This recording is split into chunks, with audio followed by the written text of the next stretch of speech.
Hi everyone, and welcome to Transfiguration 103. We are in week 4 and we're past that thumb gusset.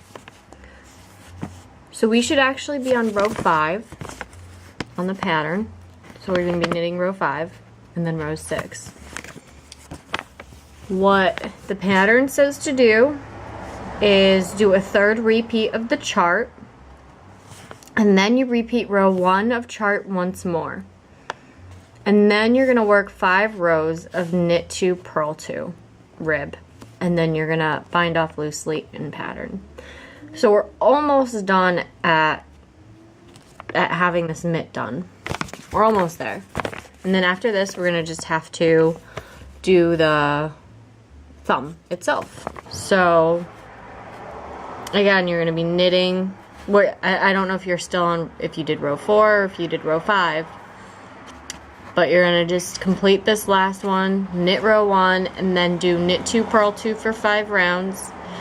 Write it, tick it down on a piece of paper, because otherwise you're going to forget. I always lose track of these things too.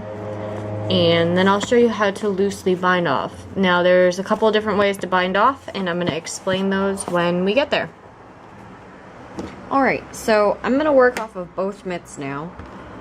And I'm going to show you 2 different cast off methods. They're both stretchy cast offs or bind offs. You can tell it's Sunday around here. The motorcycles are out all the time. The first way I'm going to show you is called a Russian cast off. This I actually just learned the other day, and it's been awesome. So you're going to knit 2.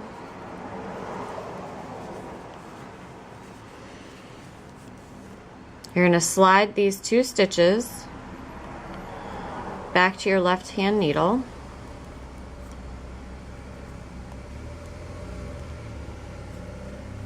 And then you're going to knit 2 together. And then you're going to knit 1. Slide both stitches back.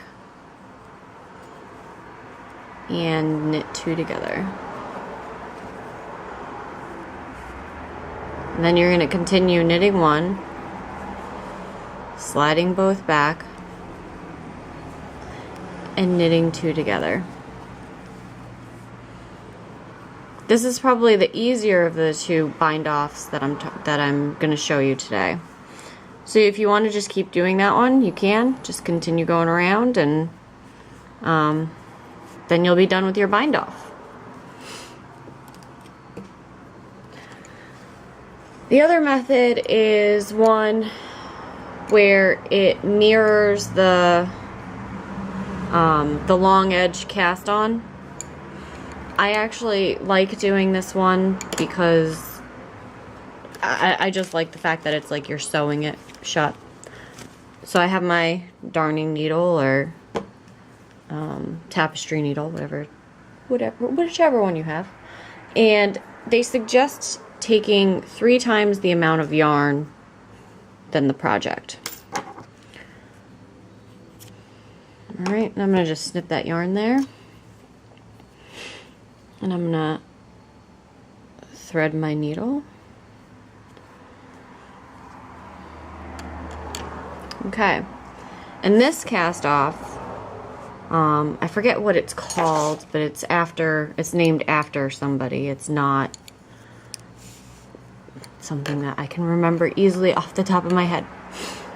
So what you're gonna do is you're gonna slip through the stitches, you're gonna slip through 2 stitches purlwise, and you're gonna pull tight. Well, not too tight, but,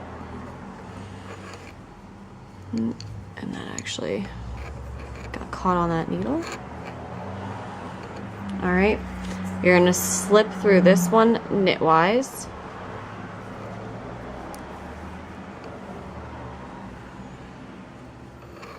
And then you're going to slip that first stitch off. And then you're going to keep doing slip through 2 purlwise. Pull tight. And then slip through that top one knit.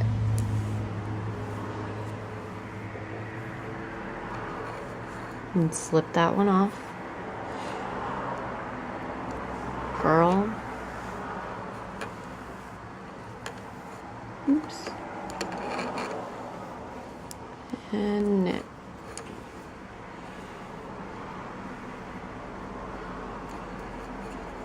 Alright, so this is that cast on, or bind off I should say. I don't know why I keep saying cast on, it's cast off. Oops, let me put it down on the camera. So it looks like the long edge cast on method, and they're very similar. This is going to be a little bit of a stretchy cast off, if you do it loosely enough. And then again the Russian one, so which is a very interesting way to cast off. So finish binding off. I'm going to pause the video here and I'm going to finish binding off everything and then show you how to finish and make it nice with the last one. Alright, so I'm going to start with the Russian cast off. So I have one stitch left here on the needles. Sorry, I was just making it so that's facing the correct way because I had it fall off. So what I do is I knit the last stitch. Alright, pull yarn, the length of yarn through a couple of inches, and I just snip this here and pull out the ball yarn. Alright, but then you have this unsightly, like, I don't know, this just looks terrible, right? So what I do is I take my needle here, tapestry or darning, or you could even do a crochet hook if you want. And what I do is I try to find that first bind off stitch, which is going to be right here. So that's going to be my bind off stitch. And I'm going to just sneak this yarn through and pull it tight. And now there's no more unsightly hole, I guess is the correct word to use. And then what I do is I just flip it inside out and I sort of just weave it in there, the end. Oop, popped off the needle, have to rethread it.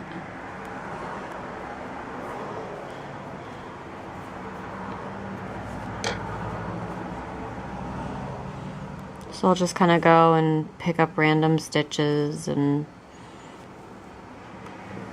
oops, I didn't even see any of that.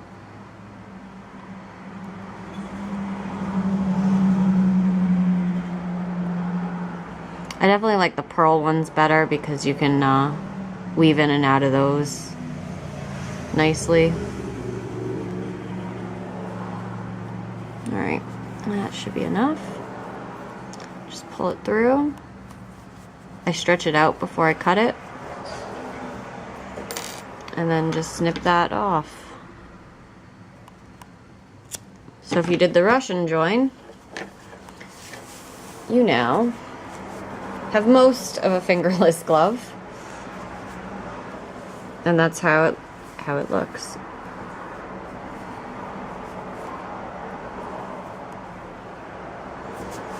Alright, now I'm gonna go and do the one that you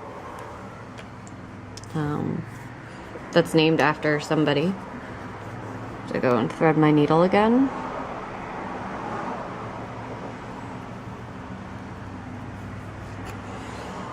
Alright, so you went through knit through that last one. So we can't go through purl and then knit on this one, so I just go through as a knit stitch and just pull it through.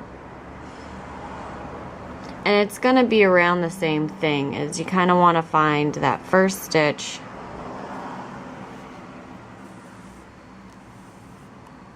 and pull it through to sort of get it to stay.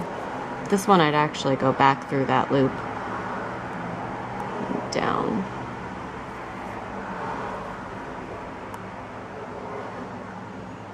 So what you're basically doing is just sewing it shut.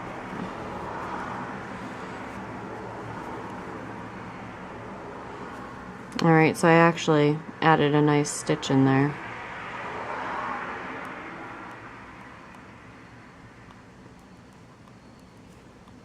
You would never know, right? And then it's the same thing of just going through and picking up stitches and weaving in, and I just kind of do it at random.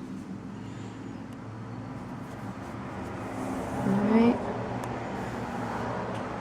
Finish pulling through.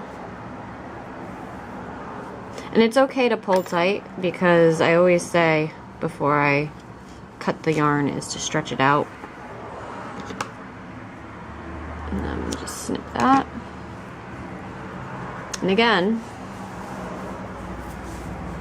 so there's no thumb hole in this one.